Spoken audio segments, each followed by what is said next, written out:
Hey everybody, Victoria Moore from Project Grief, and welcome to my second video of Grief Transformation Week. Now, I hope you enjoyed yesterday's video and it gave you some new ideas, maybe things you might not have heard before, to help you to realize why it is you feel as bad as you do.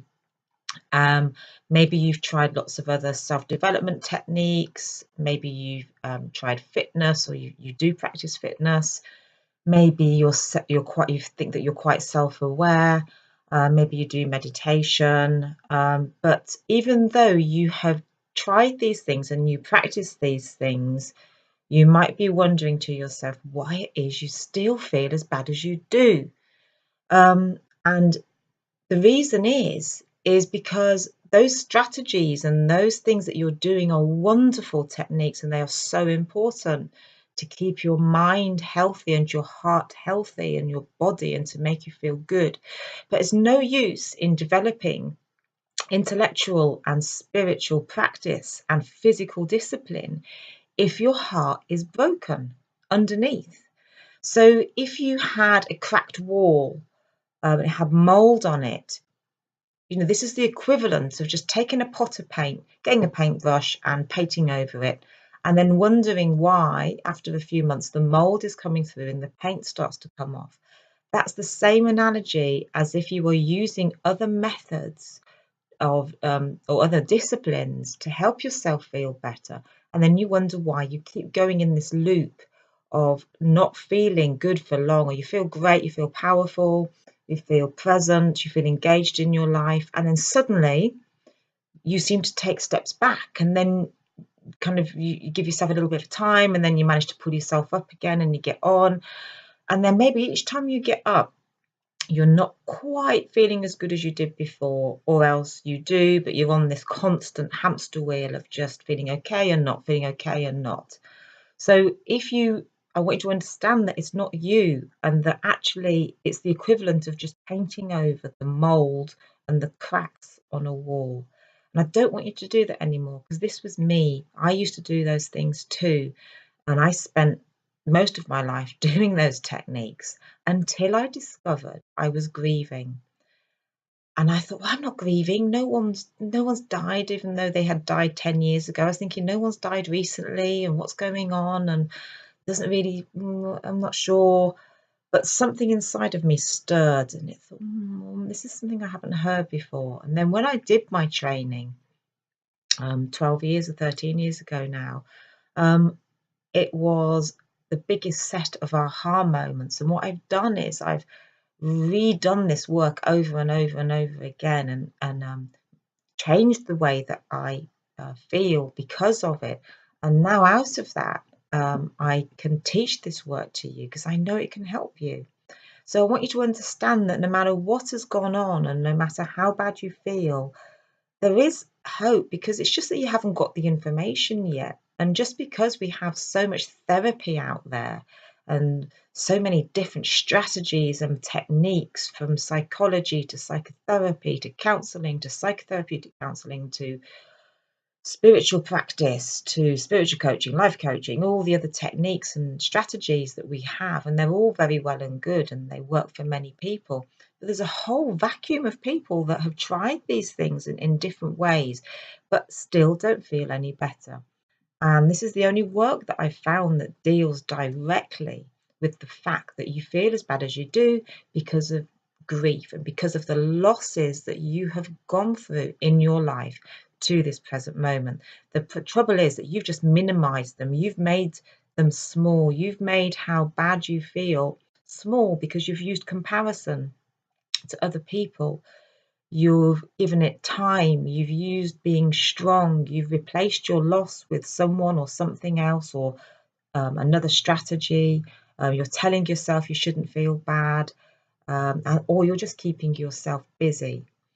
So there's lots of different strategies or myths or lies that we rely on to kind of keep us propped up in these bad states that we feel, until we kind of get through it a little bit and then carry on. But those don't serve you. and you can keep trying the same technique over and over and over again, or the different technique of the same variety, or you can dig deep and start to approach things from the very beginning, through the heart, through the fact that your heart was broken probably quite some time ago, and all that's happened is you've built loss on top of loss on top of loss on top of loss, and it has taken the latest thing that you've gone through for it to collapse, for the whole sort of carefully mounted, constructed wall of bricks, that you've constructed to come down. That latest loss has just smashed the whole wall down. It's landed on your lap at the same time, and you feel overwhelmed, you feel unmotivated, and maybe this time you just don't know how or to carry on. You don't know which method to use anymore. Well, help is at hand, because it helped me, and I know if it helped me, it can help anyone. And it has. It's helped hundreds of people that I've worked with and had the honour to work with over the past 13 years now. So for this last few minutes, I just want to talk about anxiety. I see a lot of people that have anxiety as an issue when they come. So they come to see me. Yes, they've had loss, but how they're presenting at the moment is with huge amounts of anxiety. So the fear of what's going to happen to me, the fear of making decisions, the paralysis they can get themselves in over having to make a decision, and all of the problems that that can bring. All of these issues about anxiety come from, before that happening, lots of loss. Now, you've just minimized what you've gone through because you've been told not to feel bad. You've been told that there are people worse off than you. Maybe you've told yourself these things, and maybe you're just thankful that you can get through another day. But that state's not good enough. That state isn't okay. You shouldn't have to put up with how bad you feel. You need to try another strategy. I mean, it takes hard work, it takes discipline, it takes showing up, it takes turning up. But what are the alternatives? Just to carry on the way that you feel, as bad as you feel? No, you shouldn't have to do that. You shouldn't have to live your life from that place anymore. So anxiety comes from accumulated grief. So we have this present moment here. And then over here we have the past, and over here we have the future. So I want you to be living in this moment of now, because this is the only place where happiness exists. Your past is your past.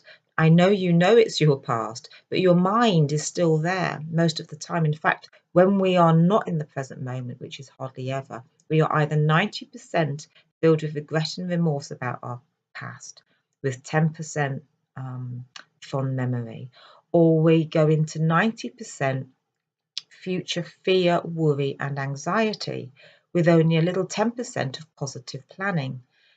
So between these two places, you're not going to be feeling very good with this minimal time of okay here. Maybe the percentages are a little bit different if you've done self-development, but they won't be that much different. So I want to bring you into this space, but anxiety comes from being in this future space of anxiety, fear, and worry, because that's built on top of this past place of sorrow, regret, and remorse. So by working through this here, which is what I want to do with you, we can address this here and bring you into here. You can't just work on anxiety alone, because it doesn't work unless you've worked through why you have it, which is accumulated grief, in our opinion. That is why you feel as anxious as you do. So we want to bring you into this present moment of now, because that is where happiness is, and that is where you need to be able to then use these wonderful strategies and techniques of spiritual discipline, mental discipline, physical discipline, eating right foods, getting enough sleep, all of the good habits we need to develop. You can't just whitewash over stuff. You can't whitewash over the bad stuff that you feel inside, and you're using your mind to override your heart. You can't do it, because in the blink of an eye, this will overtake and you'll go straight back into an old moment of pain, misery, regret, or remorse. In each crisis that you go through, and a crisis can be any stress, you go back to what's familiar. So if it is familiar for you to feel bad and to feel upset or to feel angry or to feel regret and unhappiness and sorrow, you keep having those arguments over and over and over again, no matter what discipline you use. When you go through another thing, that stress takes you right back to that point again. And that's that cycle that I spoke about at the beginning of the video. I want you to stop having those because they're unnecessary. So in this second video of transformation, I want you to understand that if you have anxiety, it is not a separate issue to grief. It stems from accumulated grief. So that understanding, I hope, will help you know that once again, as I spoke about in video 1 yesterday, it is not you. You feel as bad as you do because the information's just non-existent on what to do other than not feel bad and go and get another one and just be strong, put yourself together, carry on. They wouldn't want to see you like this. Just give it time, keep yourself busy, etc., etc. I know that and of course the big one, I know someone worse off than you. Now, you might know there's someone worse off than you in your mind, but your heart, when it comes to you, there is no one worse off than you because that's you, what you've gone through. And the intellectual idea that that person is worse off than you doesn't help you in your pain. So that's what I want to help you with, and that's what this course can do for you. And that's what I want to do. I want to help you transform your grief, transform your anxiety, so that you can then choose whatever therapy you want to do, whatever else you want to do with your life from this present moment, this clean space. This is called recovery because it's almost becoming clean of all of your pain, all of the things you've gone through, so you can build your life again from this peaceful place, this neutral place of contentment, where you haven't got this kind of string attached to this old past place or to this slightly worried place in the future. So I hope that clears up some more information for you, and I hope it helps continue to transform your grief into knowing that maybe this is something else and that there is something else you can do. So if I've helped you today and you've enjoyed the video, please leave a comment below. It's fine if you don't as well, of course. I just hope that the video has helped you. Watch out for video number 3 tomorrow, and I'll be talking about who is responsible for how you feel. So look out for that tomorrow. That'll be released again lunchtime tomorrow. Thanks for watching. Bye.